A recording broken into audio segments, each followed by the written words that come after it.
My name's Chad Faber, and I'm Associate Director of Admission at Northwestern University, and also the Director of the Siegel Visitors Center, where Quinton and I are sitting at today. We want to take some time today to talk to you, both parents and guardians and students and counselors, about Financial Aid 101, as we'll call it.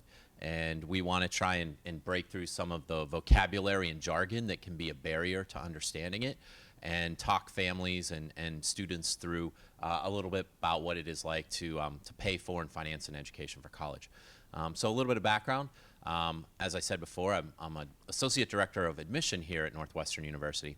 And prior to that, I ran a scholarship program for Nike at an independent school in Oregon, Catlin Gable. And before that, I was a financial aid and admission officer at Harvard College, and also served in the United States Navy as a naval officer for about 10 years. So that's a little bit about me. Quinton, let's hear about you. Sure. So I am Quinton Sprull, as Chad said. I have been, for the most part, a financial aid officer for probably about 6 years. And I'm now happy to be a part of the admissions team, where, of course, financial aid is certainly part of the calculation there.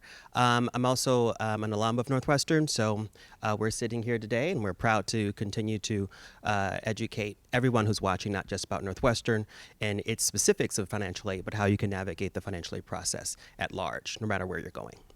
Yeah, and so we are, once again, about 6 feet, maybe 7 feet apart from one another, given the time that we're filming this, and hope that everybody is staying safe out there. So let's get into it. We're going to start here with a couple philosophical underpinnings of what financial aid is. And so the first two terms I want to introduce as vocabulary words that we'll talk about a little bit would be need-based and need blind. So when you hear the word need blind, what does that mean in terms of financial aid philosophy? Right. So the way students should think about it is need blind, they should associate it with an admissions policy. So need blind means that the admissions committee is not looking at your family's ability to pay when deciding whether to admit you or not. So they have a completely different staff that's looking at everything related to money. So that means that you have, I would say, probably a greater chance of getting admitted, because that school has made a commitment to admit you based purely off of your merit, if you will, of being able to be a great student at that school, regardless of need. Hence, need blind. That's what need blind is. And I think there's a longer history behind it too, whereas, in the history of the last 50 years of the United States, students used to be admitted because they had the ability to pay to go to school. And so schools were only admitting students that had that ability to pay. But now, it's some schools with great endowments and the ability to help fund students regardless of their financial background, that's actually taken a 180-degree turn in a way that a lot of highly selective schools are now seeking out students who might not have the ability to pay in order to make sure that they have a lot of socioeconomic diversity on their campus. So there might be this shift from what parents remember as need blind and what students today are thinking of as need blind, and the values that colleges place around that term and how it is interpreted or seemed to have been interpreted. And so I think that's one interesting piece about need blind. Okay, so then let's go to the second term then, need-based. So what does a need-based financial aid program look like? Need-based financial aid programs could be the best program out there. So need-based means that whatever award you're going to get, whatever financial aid award you're going to get, is going to be based purely on your family's demonstrated need. So that means that when we'll get into the applications a little bit later, but they determine what your family can afford. The difference between the cost of attendance, which can include everything from tuition to room and board to books, personal expenses. The difference between that and your EFC, or your expected family contribution, is what your demonstrated need is. And so when a school meets full need, that means that they cover the full difference between that cost of attendance and EFC. Yep. And so Quinton hit a bunch of vocabulary words in there.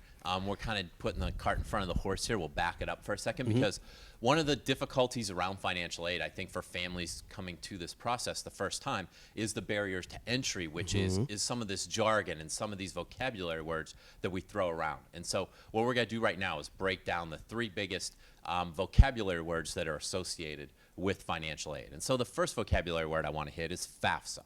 So FAFSA, F-A-F-S-A, and that stands for Free Application for Federal Student Aid.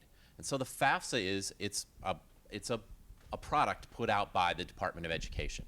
And so it's free to fill out for any family, and it is going to be a document that mom and dad can sit down with their 1040 tax return and be able to fill out to be eligible for certain types of federal aid.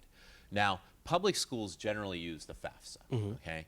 And then private schools also will use the FAFSA, but also a second product that is put out by the College Board, and it is called the CSS Profile, Collegiate Scholarship Search Profile. And so the FAFSA tends to give you more information from income, and the CSS Profile tends to give you more information from a family's assets. And when you put those two together, you end up with the third big vocabulary jargon piece that we'll use here, which is EFC, expected family contribution. So expected family contribution is what a family can be expected to pay for 1 year for the number, however many students they have in undergraduate study. So if you have twins, you know, your EFC should be relatively similar to if you have 3 students in school as a first-year student, a sophomore, and a senior, or just a single student in school. And so it is a family contribution for the number of students that you have together. But let's back up a little bit. Is there anything you might want to add about FAFSA and about CSS Profile? About thinking about those? FAFSA is the easiest application to complete. So complete it as early as possible, particularly depending on which state you're in, because some of the states have an early application sort of incentive. So if you apply early to the FAFSA, or you complete the FAFSA early, you may be eligible for some state aid. We'll talk about the kinds of aids later, but you may be eligible for additional financial aid sources if you complete the application early. But regardless, complete it. You have to complete it every single year. So it's a renewable application where you have to complete it every year in order to qualify for additional aid. But it's super easy to complete. Complete it with your family. If you're an independent student, which might be a handful of you guys out there that are independent students, it walks you through the process of what that means and if you qualify, if you identify as an independent student. But regardless, super easy process. Complete it. It's your gateway to get tons of federal aid, whether that be grants, loans, scholarships. Okay, and another change that happened a few years ago was that makes it easier for families, and this is going to get a little confusing. We'll try and keep it as simple as possible, is that you now are able to use your prior year's tax information as opposed to your prior year. So what does that mean? So if you're a family and you're applying for aid for the 2021-2022 school year, which is next year, you can actually be using the tax information that mom and dad supposedly completed on April 15th of 2020 with 2019 info. So your information might be trailing by 2 years for the FAFSA and for the CSS Profile, but that's okay because what you can still do is if you get to the point where you have a financial aid offer from a school that you think you want to attend, but your financial aid information has changed, or your parents' income, you've had a significant change in income or assets, you're able to update that information with the school, and your financial aid award can be adjusted in many cases. And so the biggest thing and the biggest piece of advice we can give you through any of this is, you know, if you're enrolled at a school or if you've chosen a school and you're about to enroll, that call the financial aid office, reach out to the financial aid office if you have a material change in your financial circumstances to see how they might be able to help out. Schools are able to do more than you might think possible. And it all depends, you know, on the school's ability to help their students out. Yep.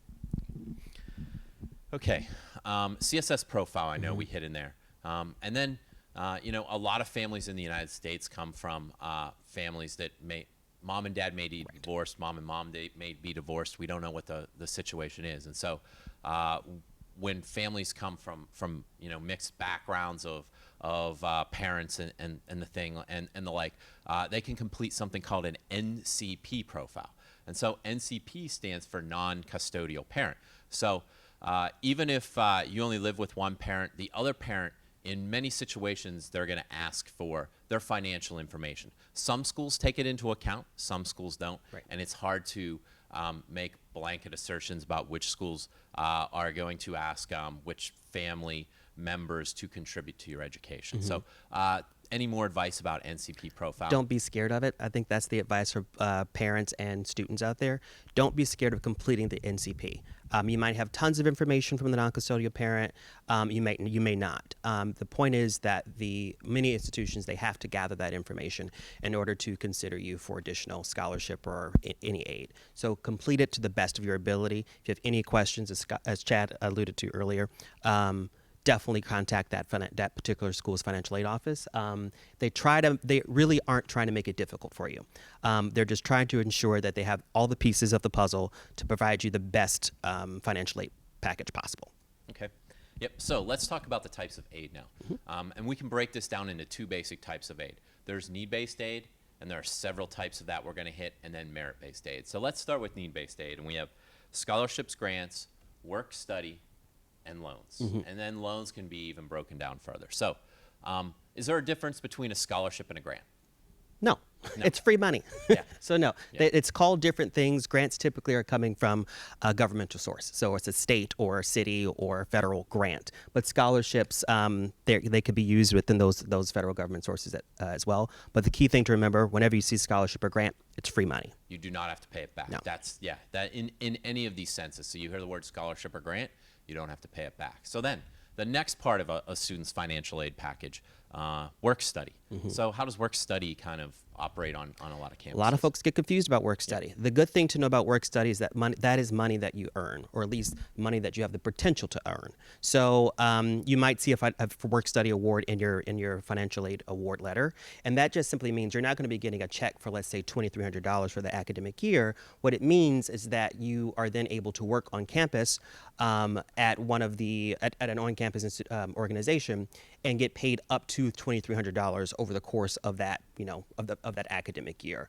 And just so you know, the behind the scenes stuff, work study is an advantage to employers because they only pay 20% of the wages, versus the other 80% is being paid by the federal government.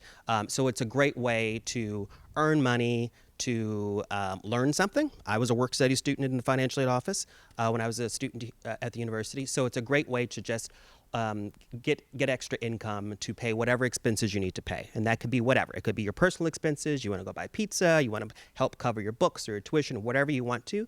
That allotment is for you to earn and spend it as you need to. Yep, that's the big thing about work study. So then the next piece are loans. Yep. And so we have two basic types of loans that then can be divided down from there. So the first kind of loan would be a student loan. And so there are a couple different kinds of student loans. And here's another term that the parents and students may hear thrown around is Stafford. Okay, so Senator Stafford was a Vermont Republican a long time ago in the 60s, and this program was named after him. So the federal government will guarantee some loans to students, and so that's called a subsidized loan, where the federal government is going to pay the interest while you're in school.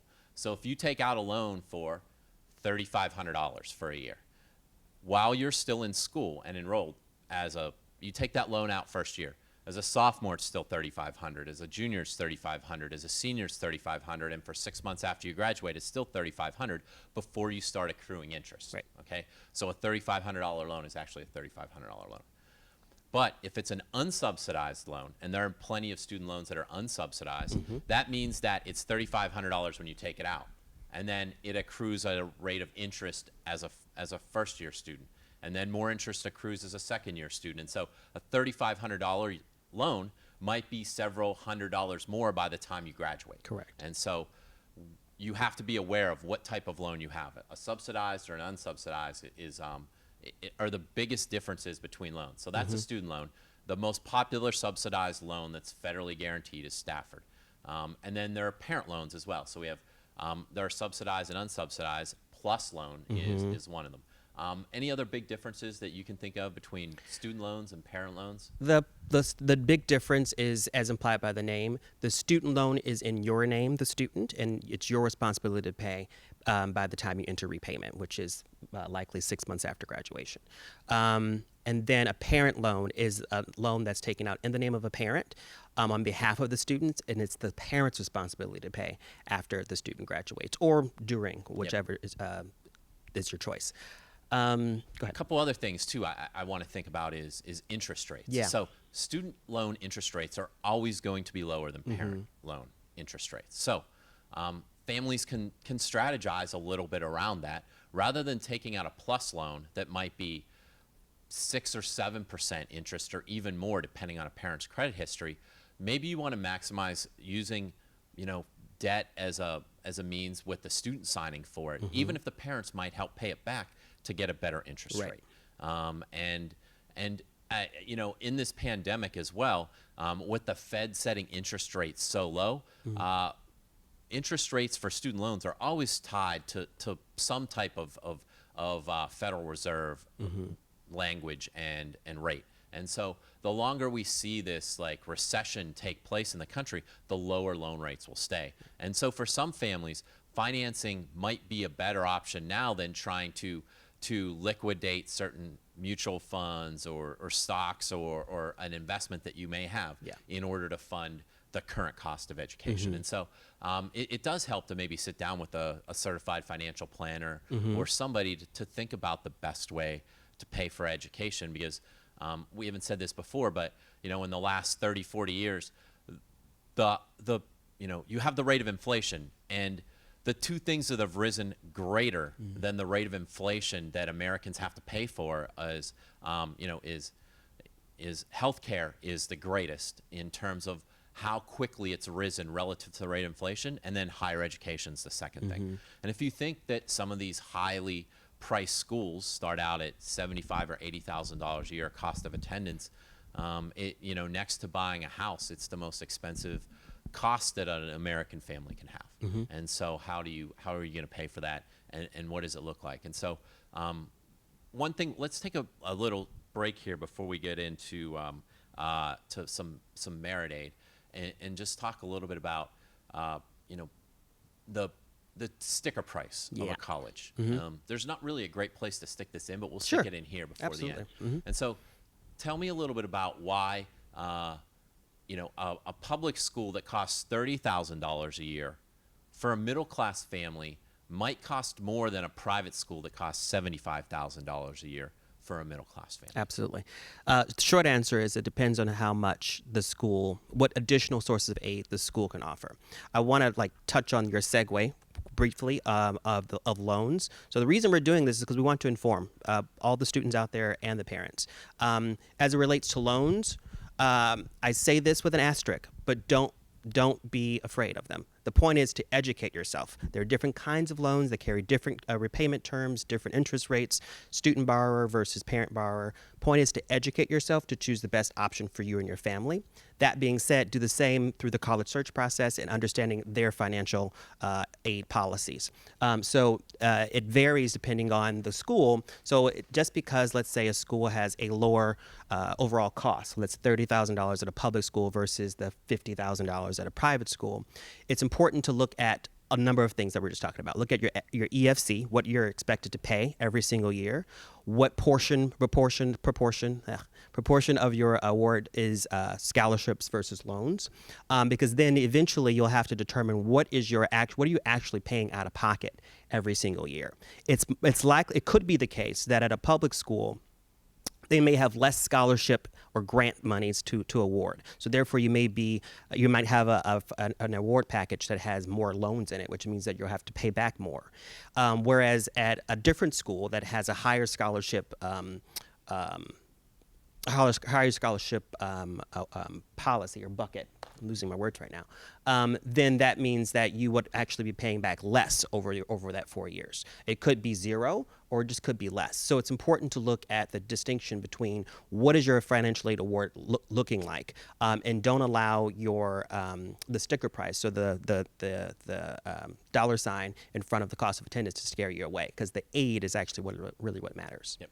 Okay. So let's hit merit-based aid. Yep. Okay. And so this is a different kind of aid, and it can come in a variety of of means and methods as well. So you could have scholarship and grant for merit aid, and you could also have, and that is a lot of times it's based on your GPA, your SAT, your ACT, an essay you write, an interview that you go on for the public schools presidential scholarship or the chancellor's scholarship at a school. It could also be based on your ability to play an instrument, your ability to participate in an athletic event. And so there's athletic aid, there may be music aid, there may be character-based aid, there could be, just on your GPA and SAT combined. Right. And so schools award that in order to bring in great students and to raise their academic profile and to reward students for sometimes the hard work and preparation they've put into going for college. What else might you want to add just about merit-based aid and thinking about schools? A good thing to keep in mind about receiving merit-based aid is to determine whether or not it's renewable, or understand the conditions of keeping that merit-based scholarship. Oftentimes, or I should say at least it's not unusual, to see you as a first-year student being awarded a number of merit-based scholarships, or even just one merit-based scholarship. But it's important to know that most of the time, your college career is going to last 4 years. So how are you going to pay for year 3, 4, and 5? Well, not 5, but 2, 3, and 4. So be sure to do the work to figure out what conditions are attached to that scholarship. So it could be maintaining a certain GPA year over year, or continuing to stay in a particular sport or area of academic concentration. And then step 2 is that scholarship renewable. It's great if it is renewable. That means that you don't have to really be concerned about your financial aid awards changing substantially from year to year. If it's not renewable, then you just have to, the parents and your students, you have to determine whether or not it's advantageous to sort of front load sort of the low debt or low burden of your education in your first year or second year or whatever, and then just recognizing that in subsequent years you might be actually paying more because the scholarships aren't available. Yeah. Okay. Let's switch gears once again and hit one of these terms that I think people hear a lot about, and colleges use it in a really shorthand way without sometimes discussing the philosophical underpinnings of it.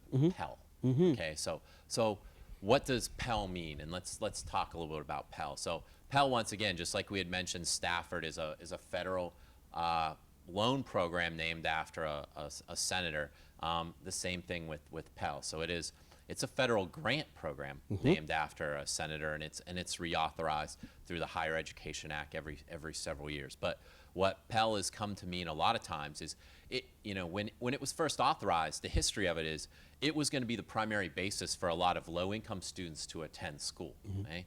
But now, as once again we had mentioned before, the rate that higher education has outpaced inflation, it's no longer the primary means or grant means for a student to attend a school. Right. But what it has come to be known in terms of colleges is it's a shorthand way of saying how many low-income students do we have enrolled as a school, or does school X have enrolled as a school? And it's not a perfect method for doing that, but it is the popular method for trying to show or to demonstrate a certain socioeconomic diversity on campus. So Pell in general is it's calculated from your FAFSA, okay? And so it takes several factors into account to calculate if you're going to be eligible for this grant, okay? And so it's going to take your parents' income. It's going to take the number of people in your family. It's going to take the number of students in school. And it's looking at a variety of different factors, and it is a complicated equation to figure out if you qualify for Pell. But in general, families of a size of about 4 that make less than $50,000 of income generally qualify for a Pell Grant. And a Pell Grant, it changes every year. The formula, the equation, the amount that you can earn change based on what the federal government decides and authorizes through Congress. And so in general, it's worth about $5,000 to $5,500 a year if you maximize the amount of Pell Grant you're eligible for. And so a lot of times those schools will use the number of students who qualify for a Pell Grant to demonstrate their socioeconomic diversity. What else would you want to share about Pell and about thinking about Pell? Yeah. One is just to simply know that you might see it in your financial aid award, and that just means that you qualify. Again, it's really intended to help those families that are of the lower income bracket, as Chad said, 50,000 or less, and helping them sort of meet that gap or fulfill that need, as we talked about earlier. It could be up to $6,400 a year. If you end up getting awarded less than that, that simply means that that's what the calculation determined. It doesn't mean that, oh, I heard that I'm supposed to get $6,400. Where's my $6,400?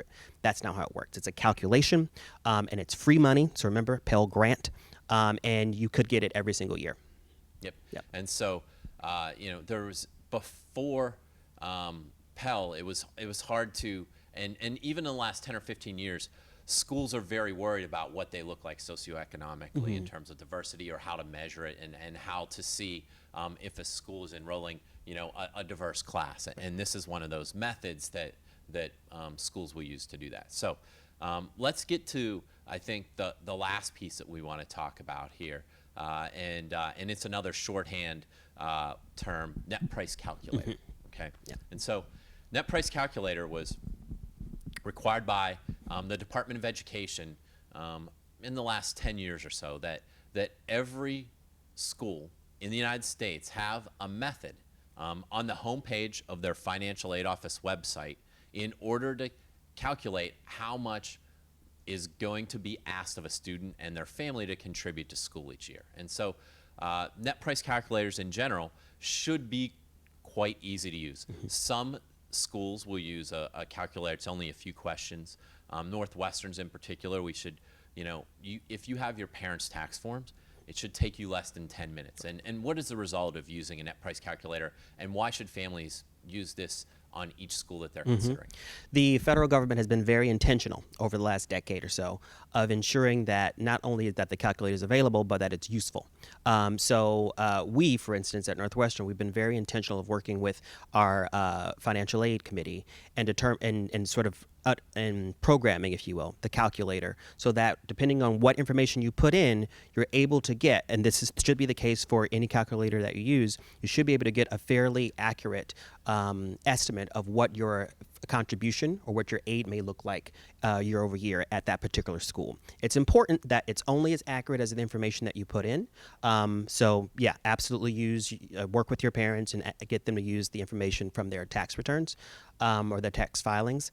And again, it's a great tool to use if you're concerned about sticker prices. We noted before, go onto those calculators on the site there, complete it to your best of your ability, and that'll give you a good idea as to what it may look for you and your affordability at that particular school. Yeah, and I think the federal government's intentions here were to try and get beyond sticker price in a way, and to try and get beyond some of the jargon that we've tried to break down. NCP, CSS, FAFSA, EFC, all these vocabulary words, to try and get at the truth of how much will it cost me to go to school X. Correct. And so, and I will say in most situations, it's going to be a conservative estimate, and it should be. And it's one of these things that if you're one of these savvier students and you're trying to figure out, is early action right for me? Is early decision right for me? You may be doing that without knowing what your actual financial aid package from a school will be. Yeah. And therefore, the net price calculator is going to help assuage some fears that mom and dad may have about what is this school actually going to cost me. And I think that's one of the biggest takeaways is, I came from a rural low-income family, and it's like if I would mention a school, the first thing my mom or my dad would say, well, how much does it cost? Right. And I remember by the time, I graduated from college and my sister's going to college, I had to shift that thinking for my dad especially and say, Dad, it's not how much does the school cost, it's how much is it going to cost us to send my sister to that college. And that's what I want to try and train counselors and students to help educate parents on is not what does it cost, how much will it cost us? Absolutely. Because that answer is going to be different at every school regardless of the sticker price. And we want to wrap up here a little bit. Is there any other advice that you might want to give out in closing, just about the financial aid process? I would echo exactly what you were saying in terms of the sticker price. Don't limit your college search process based off of the cost of attendance. Really do the work of looking at those calculators, seeing what kind of scholarships are available, renewable scholarships, et cetera, to determine what's affordable to you. And the second thing is, as we hope we've tried to illuminate, there's a lot of jargon here, but the process is not to confuse you. The process is to help you get the best financial aid award that's best for you and your family.